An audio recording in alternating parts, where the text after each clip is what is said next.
Boa tarde, tudo bem com vocês? Hoje nós teremos uma aula um pouco diferente. Você já está olhando aí no slide, professor, oitavo e nono ano junto? Isso mesmo. Por quê? Nos dias 1 e 2 de dezembro, ou seja, em uma quarta e numa quinta-feira, vocês, na verdade, estarão vivenciando a prova do SAEP, né?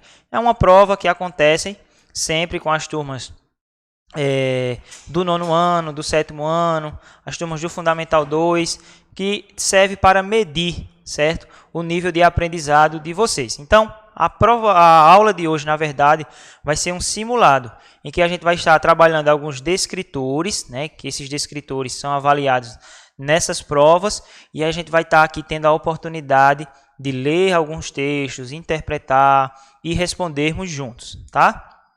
Então, estaremos vendo algumas questões relacionadas aos descritores 17 e o descritor 13, que também eu vou estar aqui apresentando para vocês. Então eu peço que vocês fiquem bastante atentos, né? Que peguem um caderninho para anotar as questões, os descritores, para que vocês possam estar revisando depois, certo? Que tirem print da tela, como é de costume a gente sempre faz. Tá bom? Eu acredito também que vocês já devem ter vivenciado algum aulão com o professor de matemática, né? E hoje essa aula será voltada para essa reflexão, para esse momento de aprendizado, esse momento de resolver questões, né, do simulado para essa prova do SAEP, tá certo? Então vamos lá. Então eu vou apresentar para vocês o descritor 17, que ele diz o seguinte, né, que é reconhecer o efeito de sentido decorrente do uso da pontuação e de outras notações. Então, o descritor 17, ele vai, né, estar trabalhando com os sinais de pontuação, que vocês sabem muito bem, como a vírgula, o ponto e vírgula, o ponto final, a exclamação, a interrogação, entre outros, né, existentes, que vocês vão ter acesso ao resumo, vão ter acesso ao slide, a atividades também direcionadas para esse descritor, tá? Então, sinais de pontuação, nós vamos resolver agora algumas questões desse descritor. Depois eu vou apresentar o descritor 13 e resolver mais algumas questões com vocês, tá bom? Então vamos lá, preste atenção. A primeira questão diz assim: leia o texto abaixo e responda. É bom dormir depois do almoço? É uma pergunta, né? É bom dormir depois do almoço? Antes da gente começar a ler, uma dica que eu dou para vocês é que leiam, releiam, se precisar ler até a terceira vez, para que você possa compreender bem o texto, né? Em atividades em que a gente vai fazer sobre interpretação textual, não tem como a gente interpretar um texto que a gente não entendeu bem. Então, tem alunos que eu sei que tem um costume de apenas fazer aquela leitura rápida, aquela leitura superficial e responde de qualquer forma. Mas acredito que os alunos do oitavo e do nono ano vão prestar bastante atenção e realmente entender o que o texto quer passar. Então, vamos lá. É bom dormir depois do almoço? Depende. Pessoas que têm problemas de estômago ou sofrem de insônia e apneia do sono, interrupção da respiração por mais de 10 segundos enquanto dormem, não devem cochilar depois do almoço, pois esse descanso pode, respectivamente, prejudicar a digestão e comprometer o sono da noite. Fora isto, a siesta, comum em países como Espanha e Itália, não tem qualquer contraindicação e pode ser uma forma eficiente de recarregar as baterias. Sem ela, o organismo de muita gente não funciona bem, afirma a neurologista Dalva Poiares, coordenadora do Instituto do Sono da Universidade Federal de São Paulo, a Unifesp. Segundo os especialistas, além de tornar a pessoa mais ativa e produtiva, a siesta pode melhorar a digestão, pois deixa o organismo livre para concentrar suas energias no funcionamento do sistema digestor. Pesquisa realizada pela NASA, a Agência Espacial Norte-Americana, revelou que 40 minutos de sono depois de uma refeição, no meio de uma jornada de trabalho, aumentam em 34% a capacidade produtiva. A única ressalva é quanto ao tempo de duração e ao horário do cochilo. Para não perturbar o sono noturno, ele não pode ser superior a 1 hora e deve ocorrer preferencialmente entre 13 e 17 horas, conforme o relógio biológico de cada um, explica Dalva. E aí, pessoal, com essa leitura bem pausada, né, bem devagar, vocês conseguiram compreender o que o texto quis dizer? Vocês observaram os sinais de pontuação utilizados nesse texto? Vocês observaram a linguagem utilizada? Será que foi uma linguagem rebuscada? Será que foi uma linguagem coloquial, cheio de gírias? E aí, a primeira pergunta diz o seguinte: no trecho, interrupção da respiração por mais de 10 segundos enquanto dormem, os parentes foram usados com a finalidade de comentar um acontecimento, detalhar uma informação, esclarecer um vocábulo ou letra D, introduzir nova informação. E aí, pessoal, os sinais de pontuação, nesse caso aí, os parentes, nesse trecho, interrupção da respiração por mais de 10 segundos enquanto dorme. Esses parentes foram usados com qual finalidade? Pensem aí, né? Vou contar aqui o tic-tac, tic-tac, tic-tac, tic-tac, tic-tac. Conseguiram compreender? Vamos ver se vocês acertaram. Comentar um acontecimento, detalhar uma informação, esclarecer um vocábulo ou introduzir nova informação? A resposta correta é a letra A, tá bom? Então, os parentes, eles têm essa função, tá? De destacar uma fala, de destacar uma informação, de destacar, nesse caso aí, de fazer um comentário sobre um acontecimento. Parabéns para vocês que conseguiram aí acertar essa primeira questão, letra A. Vamos para a segunda questão. Nós temos um texto aí. Ser adolescente é. Ser adolescente é acordar todos os dias tarde e ainda achar que dormiu pouco. Ficar horas com amigos ao telefone e ainda chatear-se quando a mãe reclama. Deixar seu quarto todo bagunçado e dizer que não o arrumou por falta de tempo. Achar que o mundo gira em torno de si e não o contrário. Mas ser adolescente também é querer resolver os problemas do mundo, fazer loucuras pelo seu ídolo, amar da forma mais intensa possível, estar rodeado de amigos, ser espontâneo e explosivo. Ser adolescente é tudo isso e muito mais. Bom, aí observando, né, esse estilo aí de poema, ou esse trecho desse texto, né, ser adolescente, vocês conseguiram identificar. Aí, pessoal, os sinais de pontuação, nós estamos vendo ali as reticências, ponto e vírgula. Vocês conseguiram entender a mensagem que esse poema ele quis passar? Vocês entenderam a linguagem utilizada? Partindo desse pressuposto, dessa análise, se preferirem, podem ler novamente. Nós vamos observar o que a questão ela pede. Vamos lá? No verso, ser adolescente é reticências. O uso das reticências sugere. O que é que ela vai sugerir? Reticências, esses 3 pontinhos. Continuidade de um pensamento, hesitação ao que ia ser dito, interrupção de uma fala ou omissão de um pensamento. Vamos lá? Olhem direitinho. No verso, ser adolescente é. Reticências. O uso das reticências sugere continuidade de um pensamento, hesitação ao que ia ser dito, interrupção de uma fala ou omissão de um pensamento. Vamos lá? Tic-tac, tic-tac, tic-tac, tic-tac. Pensaram direitinho? Olha só, vou mostrar para vocês a resposta correta e por quê, não é? Novamente, a letra A. Isso mesmo. Por quê? A reticências tem justamente a função, é a pontuação que tem justamente a função de mostrar ao leitor, por exemplo, que o pensamento daria continuidade. Então, é muito comum a gente estar conversando com alguém e a pessoa está falando sobre um assunto e, de repente, ela quer resumir e ela diz assim, e reticências? mas isso é mais utilizado em textos. Quando você observar esses 3 pontinhos chamados de reticências, você vai saber que o pensamento daria continuidade.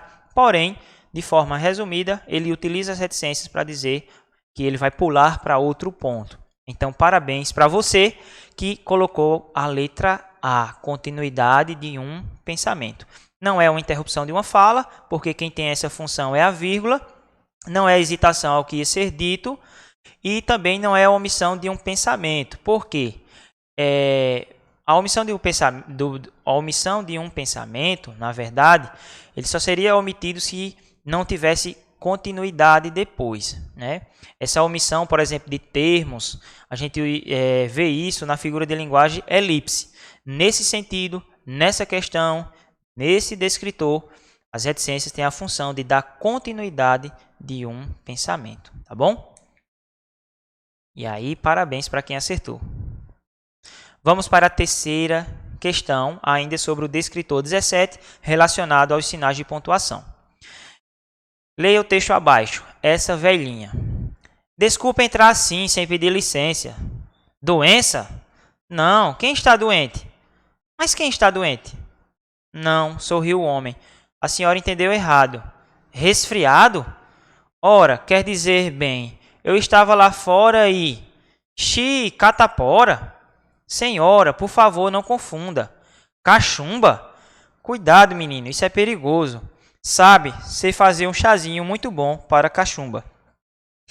Leram o texto, prestaram atenção, né? Um pouquinho bem engraçado esse texto.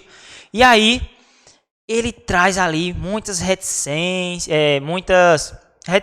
também, traz sinais de exclamação, algumas interrogações, tudo isso está voltado aos sinais de pontuação.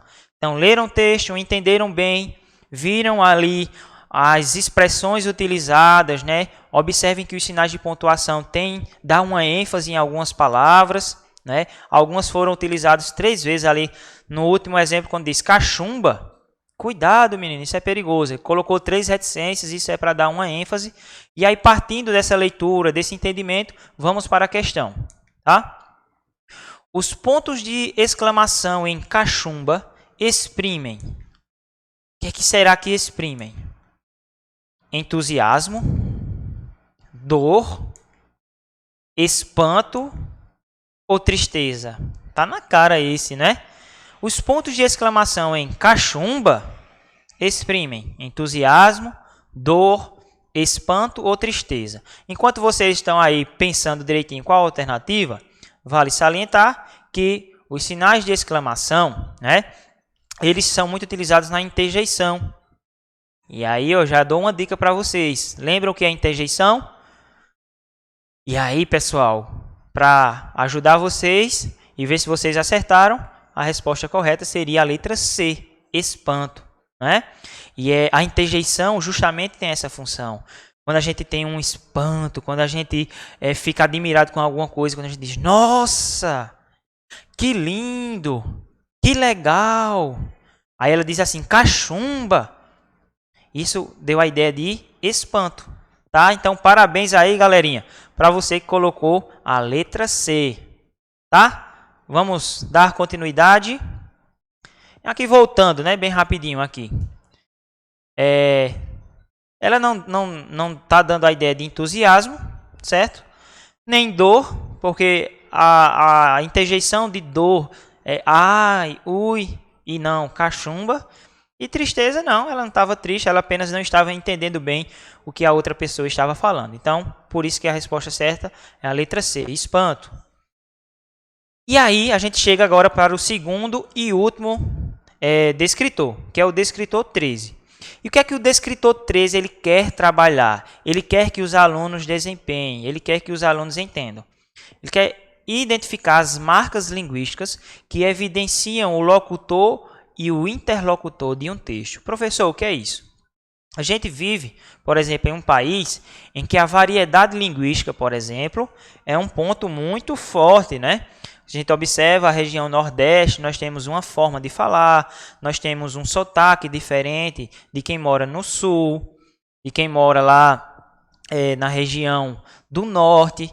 Então, as marcas linguísticas, elas são evidenciadas por algumas expressões, certo? Ou por alguns sinais de pontuação também, certo? E aí, esse descritor, propriamente dito, vai trabalhar com essa situação. Então, preste atenção, fique ligadinho para a gente entender bem o que o descritor 13 ele quer falar.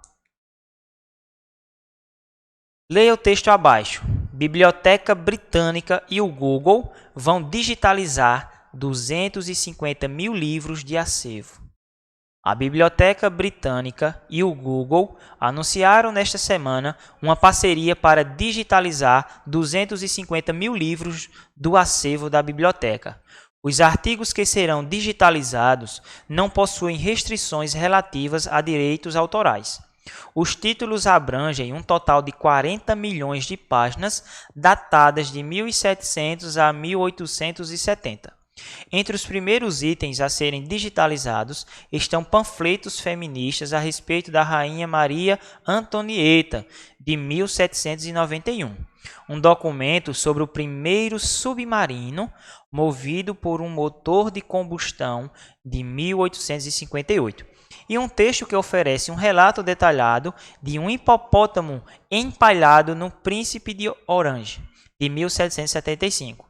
Uma vez digitalizados, os textos poderão ser consultados na íntegra, baixados e lidos por meio do programa Google Books. A Gazeta, 22 de junho de 2011. Observaram a linguagem utilizada? Observaram que foi um meio de comunicação, que foi um jornal, a Gazeta. Observaram que a linguagem utilizada, ela não tem muitas gírias, ela não é coloquial, não foi escrita de uma forma aleatória, ela está bem escrita corretamente. Então, partindo desse entendimento, vamos responder a questão. A linguagem usada nesse texto é. A linguagem usada nesse texto é. E agora? Letra A, científica. Letra B, formal. Letra C, jurídica. Ou letra D, literária. Observando a leitura que nós fizemos anteriormente, vocês vão marcar a alternativa que acha que a linguagem utilizada ali foi uma linguagem científica, foi de um acontecimento científico, foi de um artigo científico ou de divulgação científica. Foi uma linguagem formal, aquela escrita corretamente. Foi uma linguagem jurídica, aquelas utilizadas por juízes, por advogados. Uma linguagem literária, aquela linguagem mais conotativa, subjetiva. E aí, ó, tic-tac, tic-tac, tic-tac. Enquanto vocês estão pensando, quero ver quem vai ser a pessoa que vai acertar todas as questões hoje, hein? Então, pessoal, a resposta correta é a letra B. É a linguagem formal, tá? O que é a linguagem formal, professor? É aquela linguagem utilizada, certo? Que segue as regras gramaticais, né? É uma linguagem que se preocupa com os sinais de pontuação, com os acentos, mantém uma coerência, uma coesão, é livre de gírias, de sotaques, né? Então, a linguagem utilizada pelos jornalistas busca se utilizar uma linguagem formal. Então, parabéns aí para vocês que acertaram. Vocês estão vendo, né, que eu estou bem devagarzinho, bem compassado, para que vocês entendam, né? Não adianta a gente correr e aí vocês não compreenderem bem. Vamos para outra questão. Quando chorar? 25 de novembro de 1967. Há um tipo de choro bom e há outro ruim. O ruim é aquele em que as lágrimas correm sem parar. E, no entanto, não dão alívio, só esgotam e exaurem.